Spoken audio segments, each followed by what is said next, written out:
Like, there's just not one size fits all for any of this stuff. As we get confused about A, what success looks like for us, and B, what we should want. Like, the blessing of it is that you can look around and see a whole load of different people doing different things and be like, oh, actually, I didn't even think that was an option. Oh, now I can see someone do it. I can kind of work out how that could be the reality for me.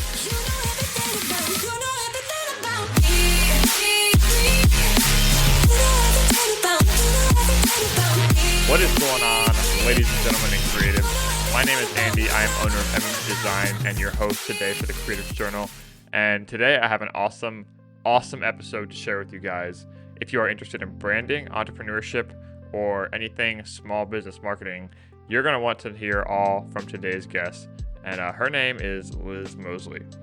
Liz Mosley is someone that I really looked up to for a while. She's has a significant Instagram following, and I sent her an email several months back just wanting to be on her show. She has a podcast called the Building Your Brand podcast, and Liz is just someone that has the most ultimate kind of cool mom, chill vibes, and she's someone I really look up to.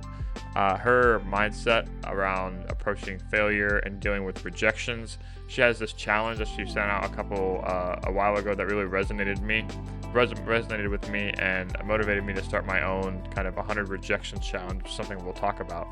And it's something that I recommend you guys all do as well, because it's so powerful.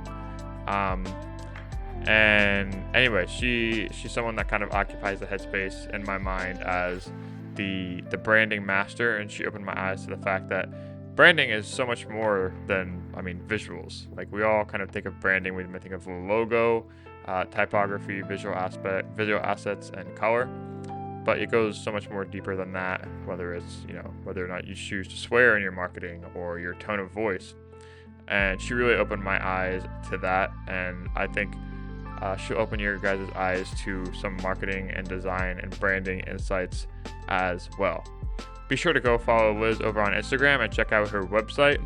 And also be sure to listen to her podcast, the Building Your Brand podcast. A lot of useful knowledge. It's a must listen for me.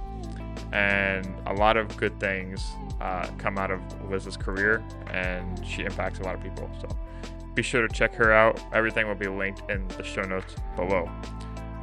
So without further ado, some of the topics in this episode are, how to deal with failure, reaching no's and rejections, Liz's career trajectory, how she settled on her services, which you'll see are a little bit niche, and I thought that was really interesting, everything, branding and design, lessons in her career that she is grateful for, and a day in the life of Liz Mosley.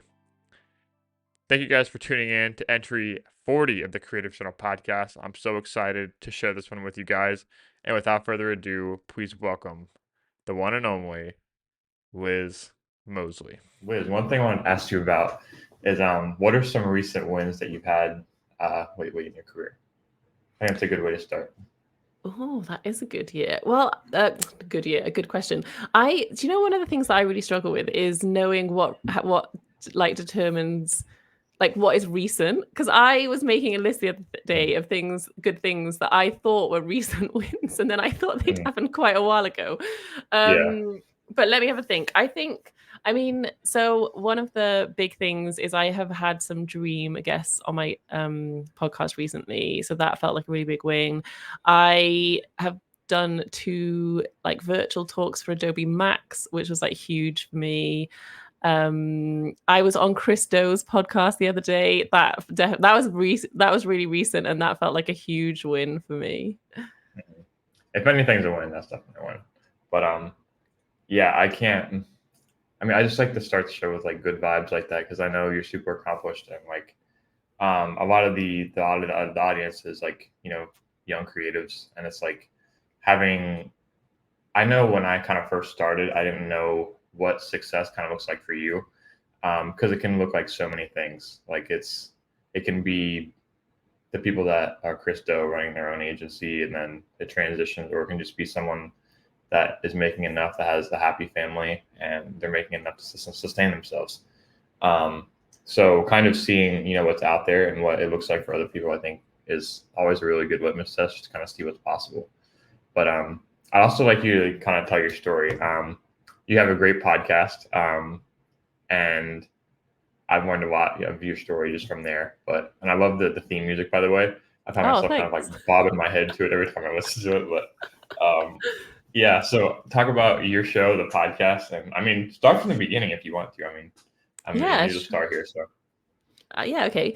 I think I was like one of those. I think this is kind of rare now, but basically, I always knew that I wanted to do something creative, like art and design, and then went to university for design and have basically worked in that ever since. And I like actually, out of all the people that I studied with, quite a lot of people have taken sort of turns in other directions or have gone down different routes, or I think, everyone's careers now are a bit more varied and people move around into different things, but I feel like I've sort of stuck with it and I've kept going with the design, and I'm really glad that I have, and I really loved it. I think I started off in a little agency in London and sort of got lots of hands-on experience, learned a lot from my colleagues.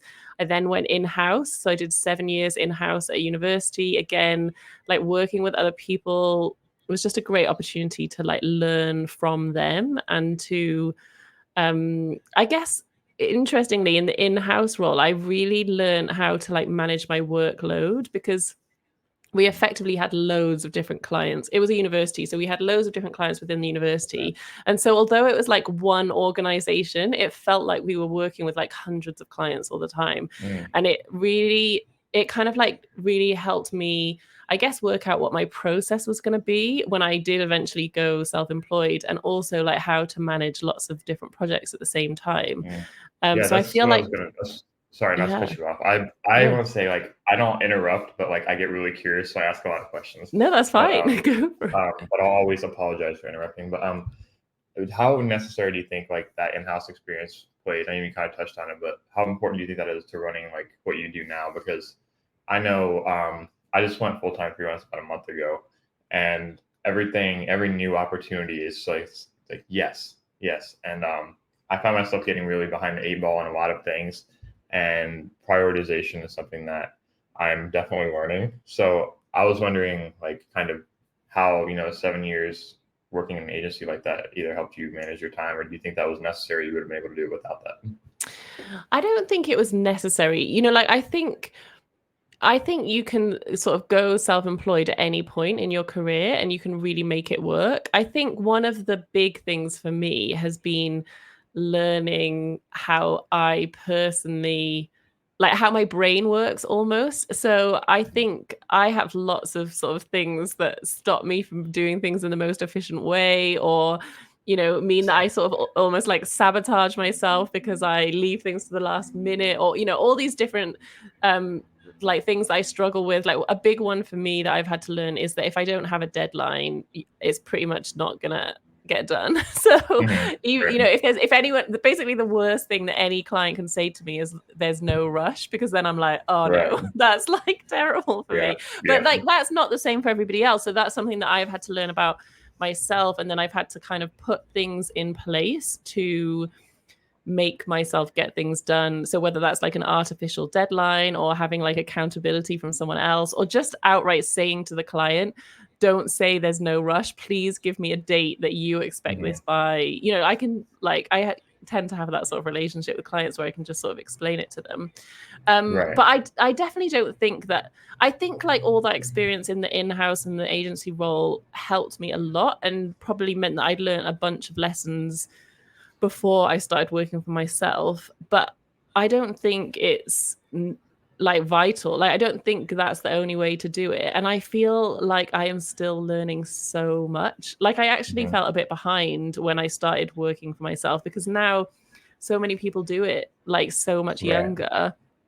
And actually, I think when you're doing something for I think I got a bit like complacent maybe, like I didn't have to push myself as much when I worked for someone else. And as soon as I started working for myself, it's like, okay, well, the buck ends with me now. Like if I want to make this work and I want to be able to support my family with this, like it rests down to is me. And so I think that has made me a lot more ambitious and made me push myself more, which has been interesting. Like I wasn't necessarily expecting that. But hilariously, when I was at art college, like I had no aspirations to work for myself, whereas a lot of my like fellow students, that was their goal, whereas for me it never was. But then it was having kids that then, I guess, or I started pre-kids, but then having kids was like, hang on a second, if I do this, then I can probably build the kind of life that I want, where I have the flexibility, you know, like I can go to like my kids' Christmas concert in the middle of the day on a Wednesday and I don't have to ask anyone's permission. And actually that feels huge to me now, you know, that freedom that I have. Okay, real quick. I got something to get off my chest. I've been looking at the analytics and I know what you guys have done. You might be listening, but you might not be subscribed. You've got to subscribe to the show. That would make me so, so happy. So that was kind of a weird way to say it. But if you guys are enjoying the Creative Center podcast, please leave a like or review on Apple or Spotify. And if you want to see the show notes for the episode, more about Liz and all of her awesome ventures, head over to mmgdesign.net/podcast. Back to the show. Yeah, I've heard a couple of this from some of the people in the creative industry. I consider role models as kids is something that acts like as a force multiplier. Like, okay, now it's not just me. It's like I have other mouths to feed, and that transition from full time to going on your own.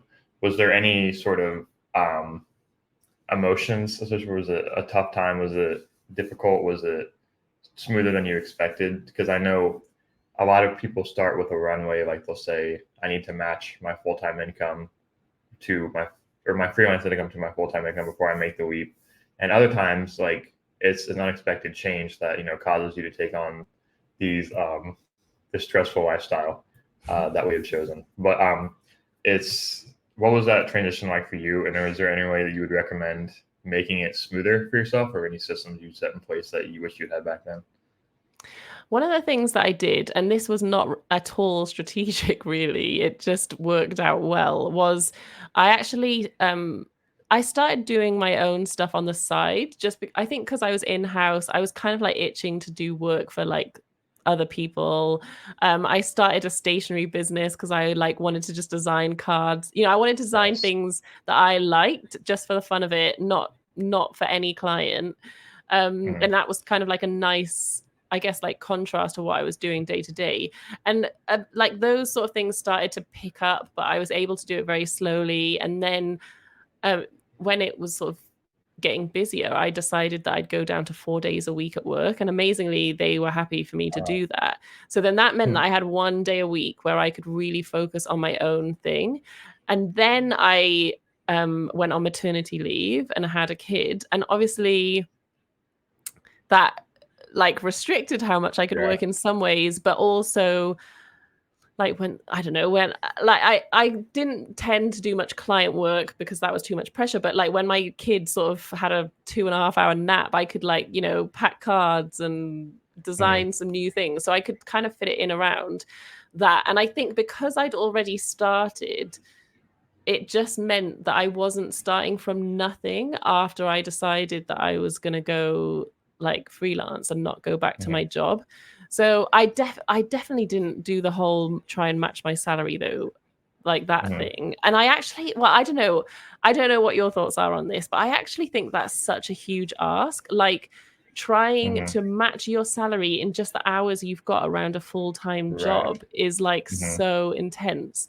I think the advice that I've heard is like try and save up, like 3 to 6 months of like income before you go self-employed, which that feels a little bit more realistic than trying to match your salary.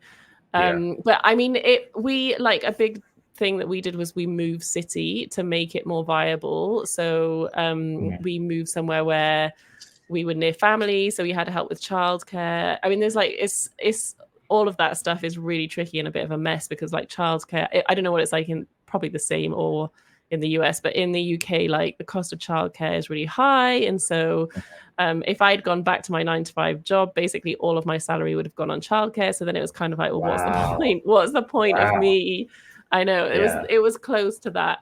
Like what I would have had left at the end was not livable on. So we had to make some kind of like quite drastic decisions to make this, I guess, freelance lifestyle work for us. Right. But I mean, everyone's situations are different, and I'm glad we made those decisions. And actually, like at the time, when I was sort of picking graphic design as a career, I wasn't thinking about kids or anything like that. But actually, what's been really nice is that I have been able to turn this into something that I can do around my family. So I work from home. Most days I pick the kids up from school. Like I adjust my hours, and I probably work full-time hours because I definitely do work plenty of evenings. But I do have that flexibility, and that's huge. Wow, yeah, a lot to unpack there. But first of all, I thought my expenses were high, and I'm a 22-year-old male with no kids, so like my expenses are like insurance and that's pretty much it. Healthcare. I'm still on my parents' healthcare, so but wow, I can't imagine. So, but yeah, I think it's all about kind of knowing yourself, and like I know that may sound kind of a duck out, but it looks different for everyone as far as what's the right time. And I mean, money is a different topic for everyone. Like security means less to some people than it does for other people. And for some people, if they don't have the forcing function of, okay, I'm just going to take the jump and, force yourself to do it, no matter the financial situation, it might never happen. And I know I stayed at my job longer than I should have because objectively, and it's only been a little over a month now, but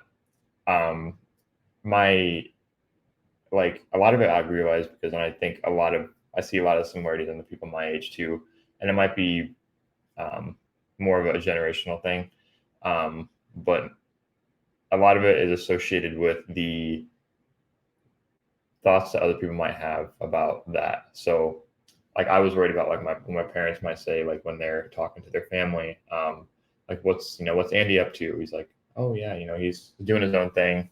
Is what they usually say. Is what they say now. And I think it depends a lot on your background and what's important to you. Because my parents both grew up in very traditional roles. Father was a police chief for 35 years in the States, and in the States that's a really like respected job. It's a government job, which are very highly valued.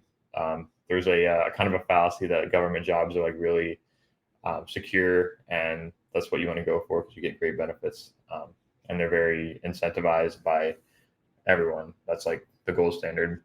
And mother was a teacher for eight years, and then she had kids, and then she became a stay-at-home mom. So they're very, very traditional family. And I've always kind of been a little bit of a black sheep in that sense. But I think it's a lot about knowing yourself and then not being afraid to take the jump. And I mean, recognizing opportunities too.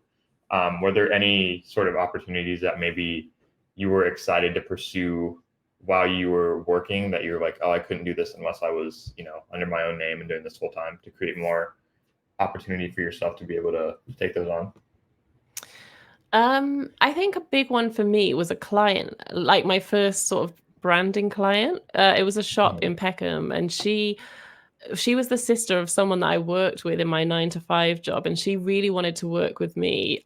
It was amazing because I didn't have a portfolio to show her really, she was basically just going off her sister saying, oh, I've worked with her and she's really great. And she trusted me, and I created the branding for her shop, and it was this gorgeous shop in London. And it's still going 10 years later, and it's amazing. But that like project, well, firstly, at the time, it was the most I'd ever been paid by someone to create their branding. And I think that was a really defining project for me because it made me realize that I could do it, that this could be a thing for me. And I think that was what sort of like gave me, it was almost like accidental, because I think I'd said that I was too busy, and then she was like, oh no, I really, really want to work with you. And I was like, oh, okay, fine, I'll do it. And that became such a sort of like pivotal moment for me in, I guess, my attitude changing, because I think I had thought that wasn't something that I wanted to do. Like I didn't want to work for myself. But I think you're right. Like I think knowing yourself, like there's just not one size fits all for any of this stuff. So, you know, like for how your career progresses, like I think one of the things that you kind of mentioned already, you know, like you're sort of earlier on in your career, but something that you have now is that you get to witness so many people's careers on social media. Mm-hmm. And like you said, you can see what's possible. And I think that helps you work out what you want. It's almost like a curse and a blessing, right? Because seeing what everybody else is doing makes you think, oh, maybe that's what I should want. And then I think sometimes we get confused about A, what success looks like for us, and B, what we should want. But then I think the other, like the blessing of it is that you can look around and see a whole load of different people doing different things and be like, oh, actually, I think I didn't even think that that was an option. Oh, now I can see someone do it. I can kind of work out how that could be the reality for me. And so I think, a big part of it is A, knowing what you're like and how you want to work. And then also knowing like what it is that you want, you know, like what does success look like for you? Because as you said at the beginning of our chat, you know, like it is really different. You know, some people aspire to a massive agency, some people want a more lifestyle business where actually they earn enough that they're not having to work all the time. You know, there's so many different ways of doing it. But I think it does take a lot of trial and error and just playing around to work that out. And I think that's okay. Like I feel like one of my huge values as a designer, as a business owner, is experimenting. And so just trying things but holding them lightly and being okay with the fact that I might change my mind and decide, actually, I thought this is what I wanted, and now I've realized, having tried it, it's not. So I'm going to move on to the next thing, and that being an okay part of the sort of process and the journey. Yeah, I love that. Do you know who Ali Abdaal is?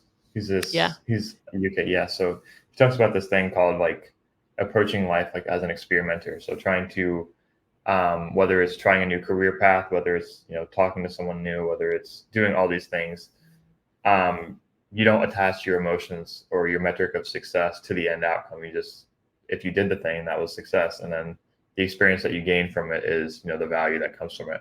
And that's really hard to do because I think a lot of people, I know myself, was at least raised with a very black and white measure of what success was. And to kind of reorient that is, you feel like you're kind of tricking yourself a little bit at first, like, oh, okay, you know, I mean, just doing it doesn't really get you there. But once you build the habit of just putting yourself out there more and more, and it becomes addicting. It becomes, you know, starting a podcast, you know, making connections with people.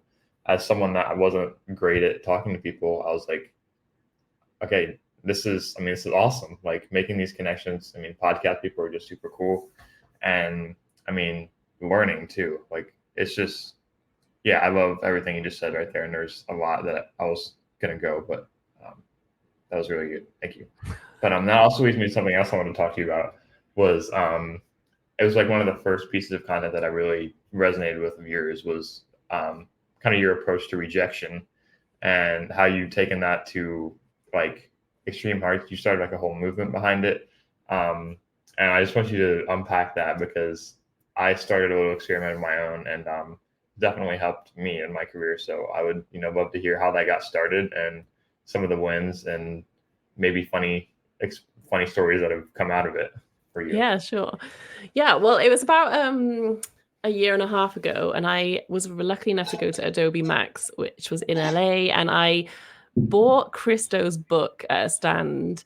And I think I met him like really briefly, you know, just to sort of like say hi when he was there or whatever. Anyway, I did the classic thing. I took a picture of it, posted it on my Instagram stories, tagged him, and he replied and was like, oh, thanks for the tag.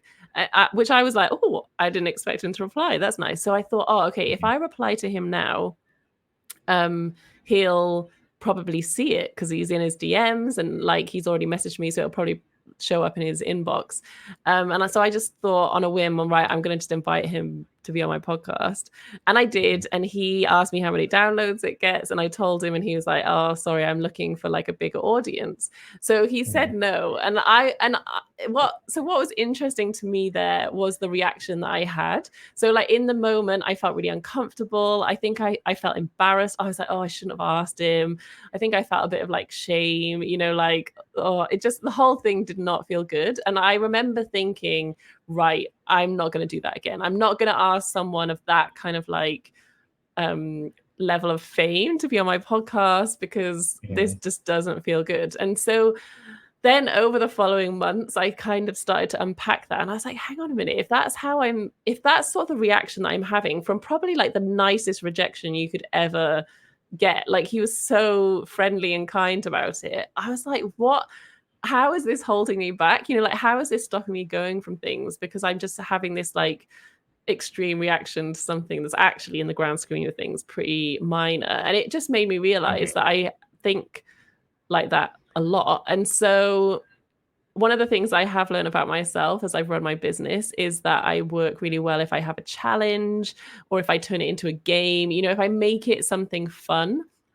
So a friend of mine called Katie, she's an illustrator. I had remembered reading a blog post she wrote a few years ago where she had done this like seeking out no's, like she'd intentionally gone out looking for no's. And there's lots of people doing it online. I think, like I definitely can't take the credit for the idea. But so I thought, okay, great, I'm going to do a rejection challenge. So I set myself a challenge to get 100 rejections in 6 months. And what was so interesting to me was how my mindset on it just switched like immediately. It wasn't even like I needed to get all the rejections for my mindset to change. It was like, because I'd made the decision to do that, I'd like straight away turned it into a win-win situation for myself. So if they said yes, great. Obviously, that was what I was hoping for. But if they said no, then it just helped me get closer to my goal. And then obviously I started making content about it. People like resonated with it because, this is the other thing. It's something that everyone struggles with, but we don't talk about it because we think it looks unprofessional, or, like what are our clients going to think if we said, we got, someone turned us down or someone didn't want to work for us. Like, I think we've got these like very sort of outdated views of professionalism now. And so I started sharing a lot about it and connecting with different people. And one of the things that was really cool is a bit like how you said you've done your own like little challenge. Like people started messaging me being like, oh, I'm not doing a challenge, but you like seeing you post about it inspired me to pitch for this thing and it's happening. And they said yes. And, like all these other people started doing it as well. And it's just been like a hugely positive thing for me. And it has really changed how I think about rejection. And I think having to sort of like think about it and analyze how I was feeling after each one just helped me accept it as part of the process, especially as a creative. I think it's so, it is a really scary, vulnerable thing to put your work out into the world, even to show your work to clients I still get terrified about that. And so like just accepting, actually, this is just a really normal and natural part of the creative process. Everybody's experiencing it, even if they don't talk about it. And then I think I just got really excited about talking about it because I wanted everyone else to feel like, yeah, this is okay. It's okay that I got rejected. It doesn't mean I'm terrible at what I do, because that's what we do, don't we? We are like the voice in our head starts to like fill in the gaps, and it's like, well, I haven't heard from them, so they must think they either hate me or they think I'm terrible at what I do, and we just like make up this story that's not even true. And usually it's like that the email ended up in their spam folder, or like they just had a crazy day and they saw it and then forgot to reply. Like there's so many other stories and other reasons that it could be, but we always sort of go for the worst case scenario. 100%. Yeah, I love everything you just said, because like I think going to that uncomfortable place, like facing the rejection, dude, I think that was really important, because, and I felt the same way too. Is like, okay, you sit in it, you face the discomfort, and you're like, this is what I was afraid of, like, and it ends up not being that bad. It's like, if this is what's keeping me from, if this feeling right here is the bridge between my dreams, my goals, my aspirations, and where I am now, and that's the only thing in the way, it's like, it's very empowering, because it tells you that, a lot more is in your control than, you actually thought beforehand. And yeah, me too. Like, I feel like we have a lot in common because I literally gamified the whole thing. I was just like, I use Notion for everything in my business. And I was just like, opened a tab, 100 rejections, started just writing down like a Notion list and put a checkbox field on each one. And I wasn't allowed to check it out until I got like a firm no. So this has been like podcast reach outs. You were definitely one of them. It's been, applying for jobs. It's been pitching myself. It's just random things, even like small things day to day, like talking to someone that I was uncomfortable, bringing something up about someone that I was, scared to bring up in person. And it's always, there's that little bit of anxiety beforehand, and then you do it and then it's gone. And I think, your content around that has helped me and a lot of other people really see that a lot more is in the control than they realized. And I think that's one of your biggest contributions to, not just your content, but the world of creativity and design. And you're also just like super like relatable too. Like, I can tell, like, even on your show that you get like nervous sometimes. I was like, oh man, me too. Like, I'm the same way. But so I think that's why a lot of people like really resonate with your stuff, and you're very transparent and you have like a nice voice too, so you're able to talk about these concepts that are sometimes difficult to talk about in a way that's relatable, and it's very much appreciated. So that's why we're happy to have you on this. But yeah, that's very kind. So take me through, when we touched on it a little bit, but I wanted to ask you kind of about like what a day in the life looks like, and it's something I like to ask like role models and people that I have on that you kind of want to get a feeling of, because that's another thing that Ali Abdallah says too, is have your ideal calendar, like know when you work best during the day, and like if you had a perfect day, what would that look like for you? Would you get up early? Would you sleep in? It probably differs from day to day, but if you had like a normal but good day in the life, what would that look like for Liz? So what I think my dream day would be like is probably completely unrealistic, and it's definitely not what my actual day looks like, because my schedule is completely dictated by two small children. Yeah. So which is great. Like, that is what I want my life to be like. But for example, I am not a morning person. Like, I am awful in the morning, but I've kind of got no choice on, you know what I mean? Like, I can't lie in. But one thing that my husband is very kind, and he is a morning person. So he gets up with the kids before me.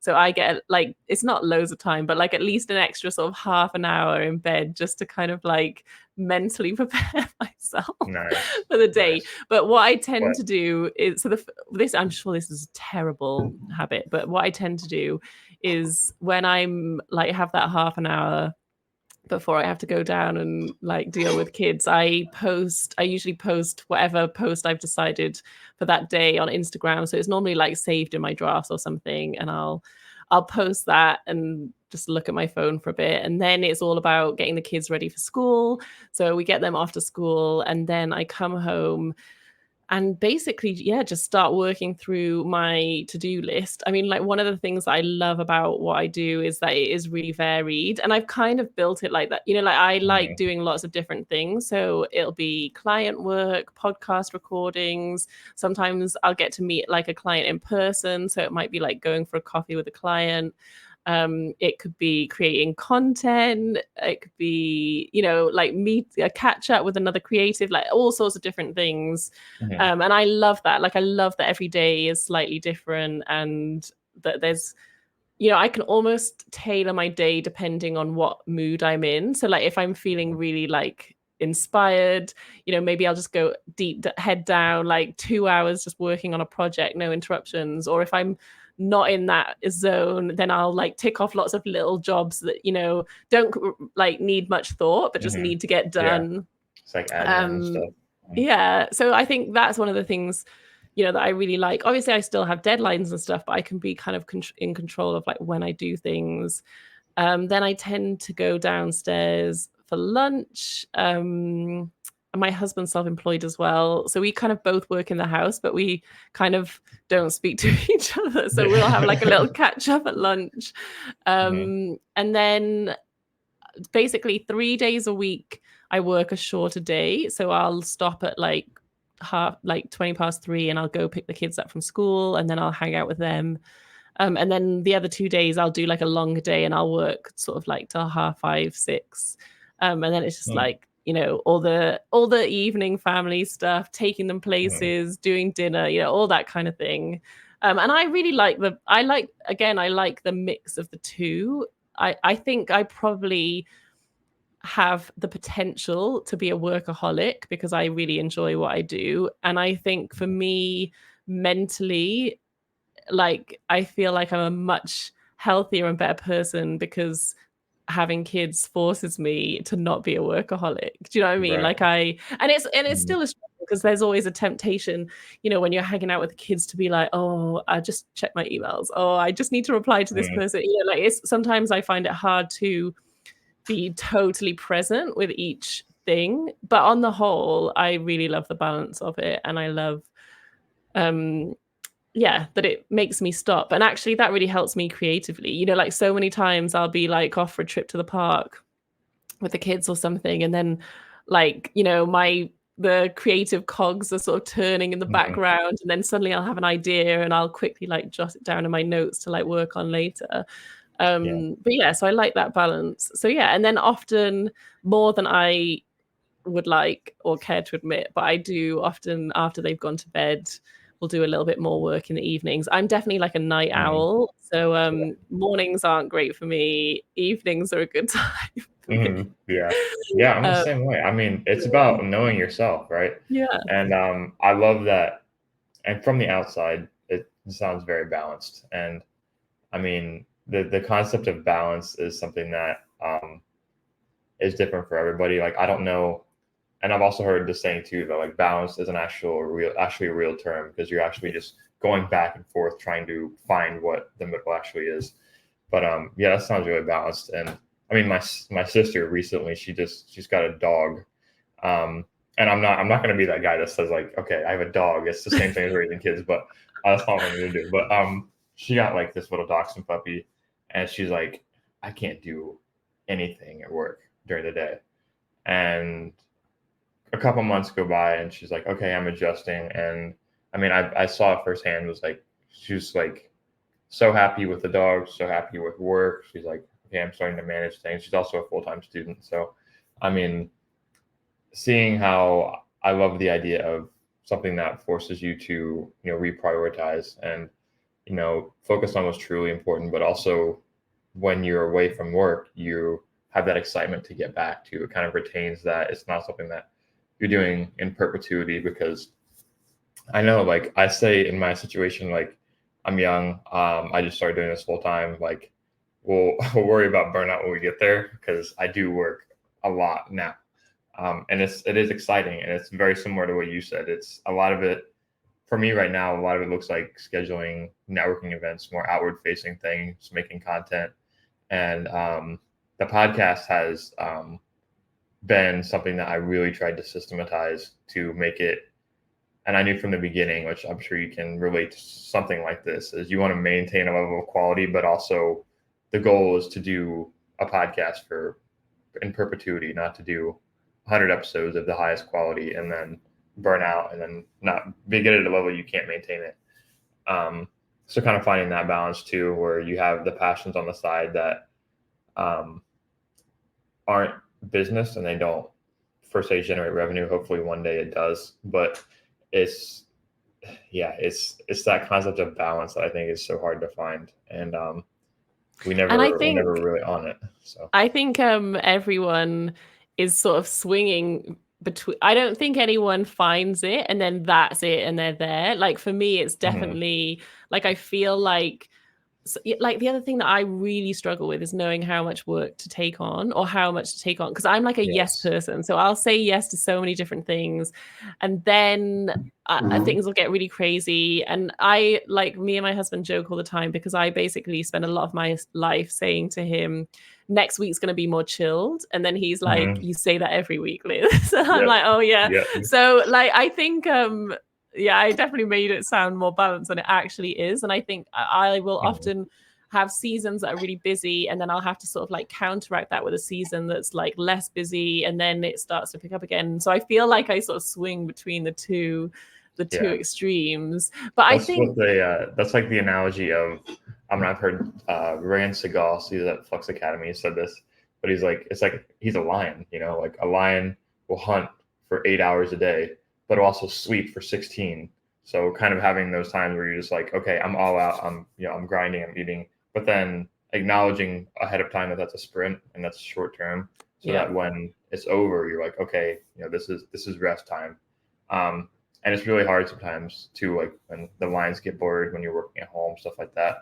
And that's definitely something I'm learning too. So, but yeah, it's nice to see that it's pretty universal. So, yeah, definitely. I think going back to what you're saying about the podcast, like, I love chatting about podcasting as well because I've got one. But I think it's so interesting because it is so much work to do a podcast, and you don't necessarily see the tangible returns on it for quite a long time. And I think that you're right. Like you have to find a way to do it sustainably so that you don't burn out. And I think that's why there's like some crazy statistic. I don't know if you've heard this. I think I heard Rich Webster say it, where if you get past 12 episodes, you're like in the top 1% of podcasts. And that stat actually just really encourages me and gives me a boost because it reminds me that actually just showing up is such a huge part of having a successful podcast. Like my audio isn't always perfect. Like there's loads of things that I could improve. And yeah, I'm always aiming for really good quality content, but also just a big part of it is being consistent and showing up. And I think like you, I've had to find ways that I can like streamline and, like we were chatting before we started recording, like you've got a really good process of communicating with your guests, and I'm guessing that you've got sort of email templates and stuff that so that you're not writing it from scratch each time. And I had to do the same, like come up with a process. Here's basically like a workflow, almost like a funnel for podcast guests where they're all going through it. And I think that saved me like hours of time, like having templated emails. And yeah, like you do have to find these ways, don't you, to make it sustainable, and not just podcasting, other things as well. But yeah, podcasting is a whole beast on it too. It is, and it's so alluring to start because it's like, oh yeah, it's just two people talking, microphone. It's not. There's no editing, there's no outreach, there's no anything like that. There's no thumbnail design, there's no descriptions, there's no RSS feed, there's no all this stuff. And quickly we learned that is very much not the case.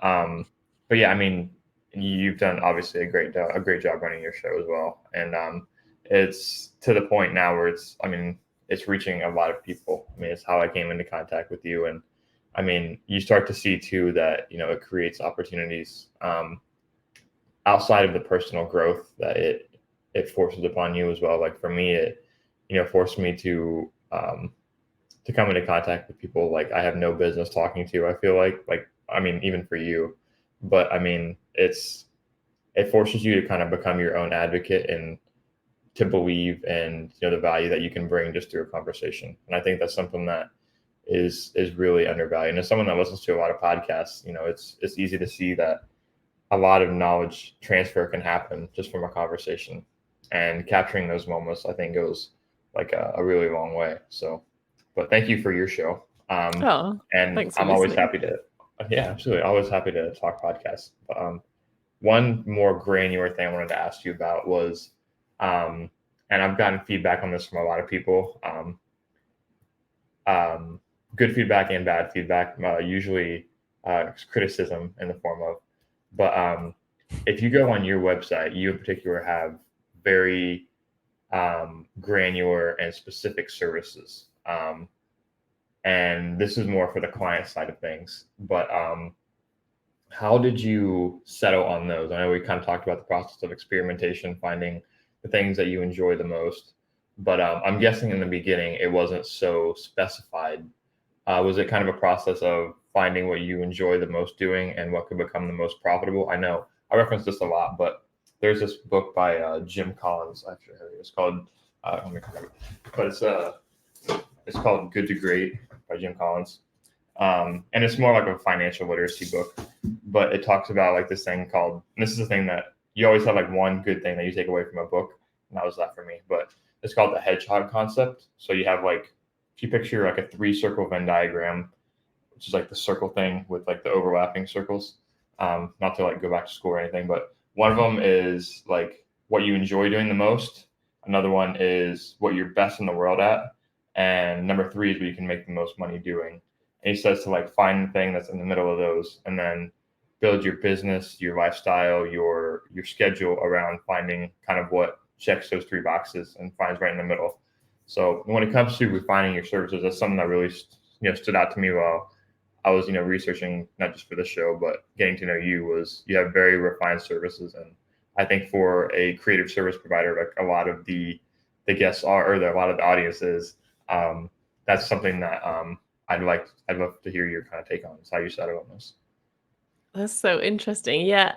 I mean, well, I think I have quite different, not different. I think everyone in the industry, right, has got different opinions on this. So for example, I think you had James Barnard on your podcast, haven't you?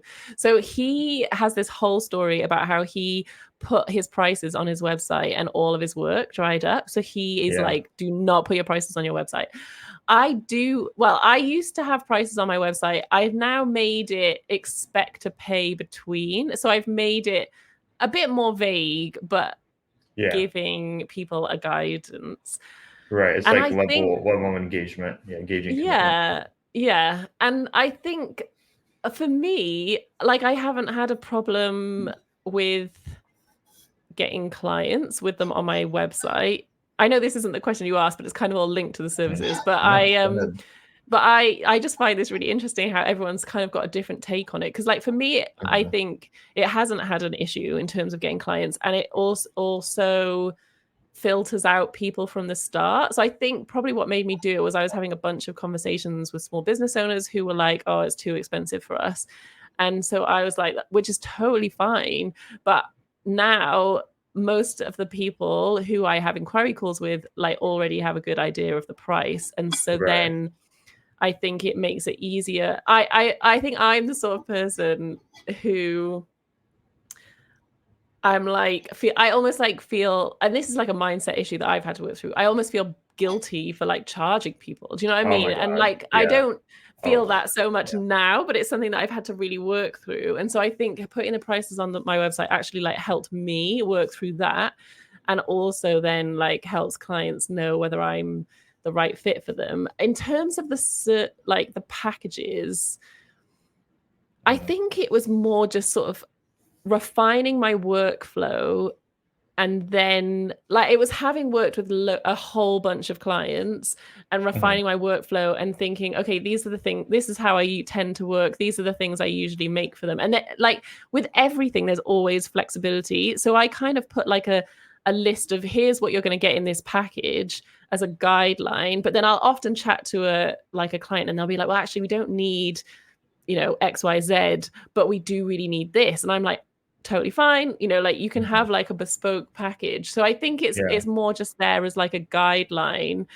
But I work mostly with small businesses who don't have massive budgets, and actually hiring a designer is kind of a big deal for them. And so I like to sort of explain what they get in the package as much as possible. There's definitely loads I could improve. Like one of the things that I'm working on at the moment is like a video that explains my process that would go up there as well. And, like more like written text that actually sort of describes what they can expect when they work for me. So I think it's just again, it's experimenting. Like I've put up a certain amount of information, and now I'm thinking, right, how can I improve this? What more information would be helpful for them to have before we start?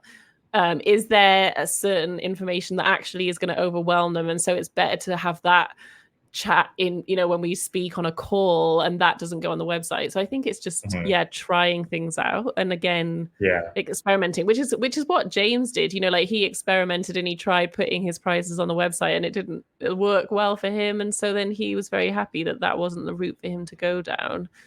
But then like I feel like there's a few topics like this where designers are really like very passionate about what they think. So it's like the prices on the website, it's the how many logo options, how many all of those sort of things. And I always feel a little bit like I'm doing different like I'm from neutral, what everybody else is doing. Exactly. And I was and I asked because like it is one of those things. I totally agree. And like we're just trying to get as much inputs here as possible so that you can kind of tailor it to yourself, because it is, I said this like 20 times today, but it's like it's different for everybody. And the answer is usually it depends. I know for myself, and it depends on like what kind of services, what your skill set is. I think you found a way to kind of like productize your services a little bit so you can easily explain to them. But I would always say like I would rather just talk to you about it. So let's get on the phone, and then because it is a tailored solution to everyone. But yeah, there is a very strong draw, especially when you're young and getting started, to be like, I can do anything you want, like graphic design, business cards, websites, e-commerce, anything, I'm your guy. So yeah, that's kind of where that question came from. But I do agree 100%. There is people that, put a flag in the ground, like 3 services. One of my mentors, Josh Hall, he says you have like an in the door service, so like a build a relationship service, a nurture service, and then a grow service. So nice. There's always kind of meeting someone at each phase of how they might of interacting with you. Like there's always something that they can choose from, and I think this is all very, for me at least. And there's another reason why I asked, is very abstract because it looks so different for everybody. And I mean, it is a very trial and error situation too. And another risk that can come along with saying that you can do everything and then just throwing everything in the kitchen sink on your website is that people don't know what to come to you for. So if you say you do websites, you do brand identities, you do traditional graphic design, all this stuff, UI, UX, animation, there's a million different ways you can go. And that's something I really respected about you, is that you've managed to stay rooted in more traditional work. I mean, even your entire brand is, about building brands. So if I think, okay, I'm a startup, I'm needing a brand identity, like you're very close to the top of mind in terms of association to, what you market yourself for. So you've done a very good job of that. Oh, thanks. I realized I didn't answer your question because I didn't say how I narrowed down. I mean, I didn't even realize it either, but I think, to answer your original question, I went off on a tangent about pricing and stuff, but I think, I didn't even notice. There are loads of other things that I could offer, and I think it is exactly like you said. I hate this word, but niche, or I think you guys say niched, don't you? I niched down. You can say either. I know it's a debate over here. We're American babies, so. But yeah, I guess I just decided, actually, for a whole bunch of different reasons, like branding for small businesses was the thing that I loved, and occasionally someone will get in touch with me and be like, "Oh, Liz, do you do this?" And I'm like, "Well, yeah, I can do that." And if it's something that I'm interested in, I'll say yes. And if it's something that I'm not, I basically have a whole bunch of people now that I refer people to. So like quite an example is I build websites on Squarespace. I'm not really interested in doing them on other platforms. I know I could learn if I wanted to, but I'm quite content with what I'm doing. But if anyone comes to me asking for a Shopify website, I've got a friend who I know does that, and I just I just refer them to her, and actually that works really well for me. And that's a great concept too, because it's, as I get out of the shell of mine and start to go to these networking events and meet like-minded people, it's like no one does the exact same thing as you. They may say it in their 20-word LinkedIn subheader, and that's how you got in touch, but everyone is different, and everyone has a different unique contribution that they bring to the world of creativity. And as a service provider, it's kind of recognizing that and having a system for recalling upon them, and also like staying in touch too. Like that's so hard.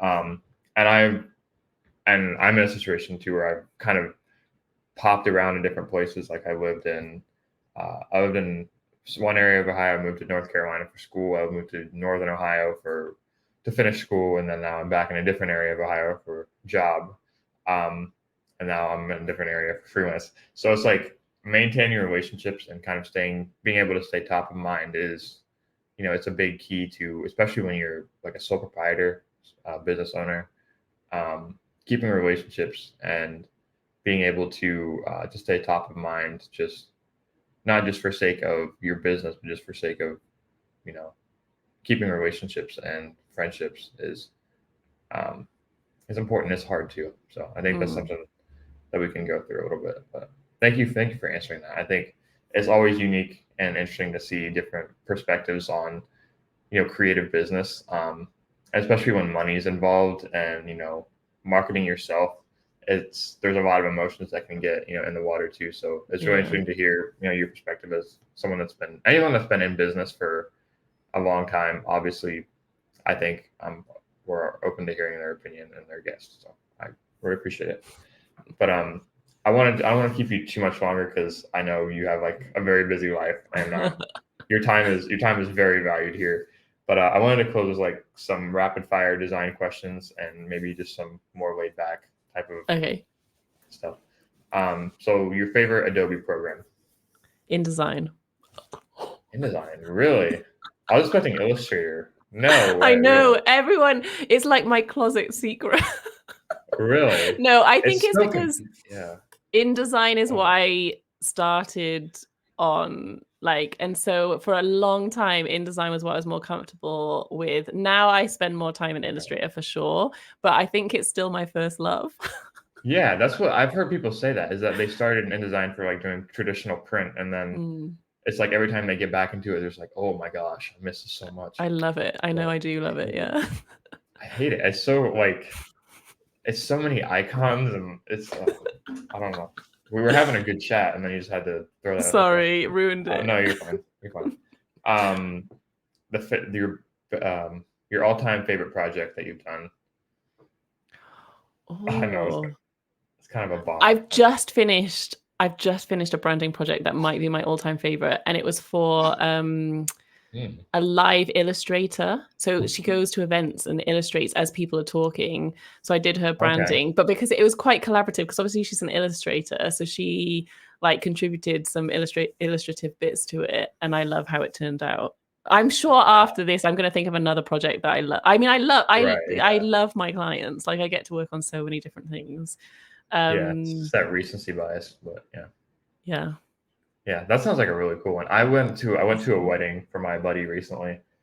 I can't even think about it. My friends are getting married, but he had one of those at his wedding, and it just blew my mind. I was like, and she was just there all night in the corner. So I just had a little shadow liner, like something in a movie, just painting away. And it's like the bridesmaids, the groomsmen, and then the bride and groom kissing in front of the altar thing. I was just like trained. I probably spent like 30 minutes over there just behind her shoulder. I was like, wow, look at you go. But it is amazing. They're incredible. Such a talent. Yeah. Such a talent. Yeah. I know. It was so amazing. Yeah. That's a really cool project. So yeah, kudos there. Sorry. If you had to do a project for a dream client, but they had to be a fictional character, who would they be, and what project would you do for them? Like an existing fictional character. Yeah. As in, okay. Oh, that's a great question. Okay, hang on. You might have to cut out a pause while I think about it. No, dude, take your time. I've got all morning. I know these are like weighty I call them rapid fire questions, but there's a lot of weight here, especially if you want to give a good answer. Okay, I've got it.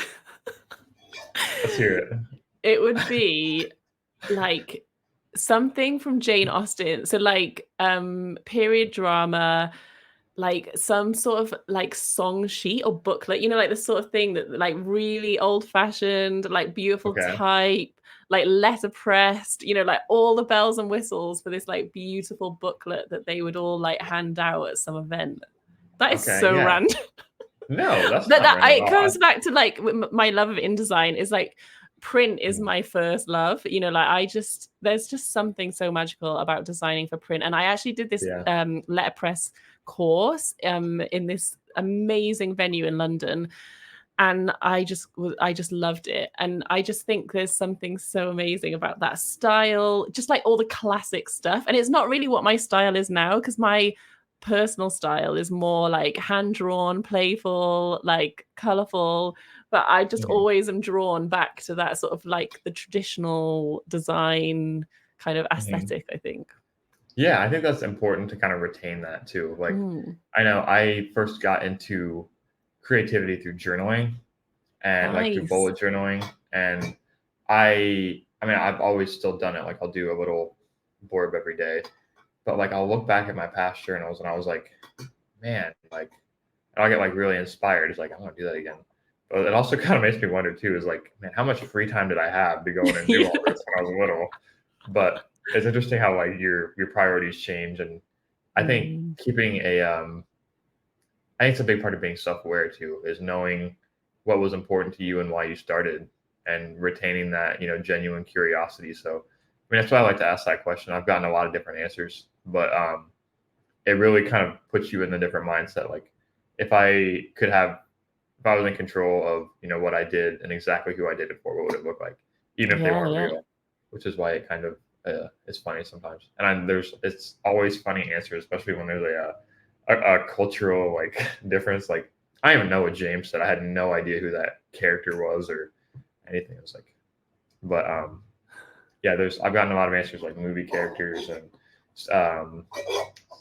like Steve Austin, just like some stuff on movie sets, different branding projects. That's cool. There's just so many things. Posters. Yeah. Right, I know. And it's like, you're probably like, after you're done filming, you probably think of like 20 other things. You're like, oh, that would be a cool one too. I absolutely am. I'll be like messaging you later being like, okay, this is what it actually would be. No, put this in the show notes after this answer. Yeah. But, and I haven't found out what the answer would be for me too. So I don't know, it's just a cool little, I love it. Cool little thought exercise, That's a good way to end off the show. But like I said, Liz, I really look up to you. I know that a lot of audience does as well. And ever since, going full-time on freelance, I very much understand the value of time, and I really feel like yours was valued today, and we're so glad to have you sharing your relatability, your transparency, and everything. We really look up to you, so thank you. Oh, well, thank you for what you're doing, because I feel so inspired by the content you're creating and how encouraging you are. And I mean, I can't believe that you've only gone freelance a month ago. I feel like you're smashing it. Well, I mean, I give that impression, but yeah, no, super appreciate it, and we'd love to have you on for round 2 sometime. But where can people go to learn more about you, your business? Listen to all. We'll link the Christo episodes and stuff below, like your website and socials. But where can people go to learn more about the awesome Liz? Oh, thanks. LizMosley.net is my website, and then I spend most of my time on Instagram, and my handle is @LizMMosley. There's a lot of M's in there. But yeah, that's mainly it. And then my podcast is called Building Your Brand, and you can just search that wherever you listen to podcasts, or if you go to LizMosley.net/podcast, then you can find it there as well. Yeah, I love that. We both have .nets too. Oh, do you? I know. I always feel a bit weird having a .net, but some artist in America has got LizMosley.com. So.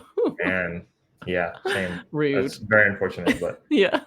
But awesome. Thank you so much, Liz. Seriously, and you're killing it. And I hope you have a great rest of your day. All right, amazing. Thank you.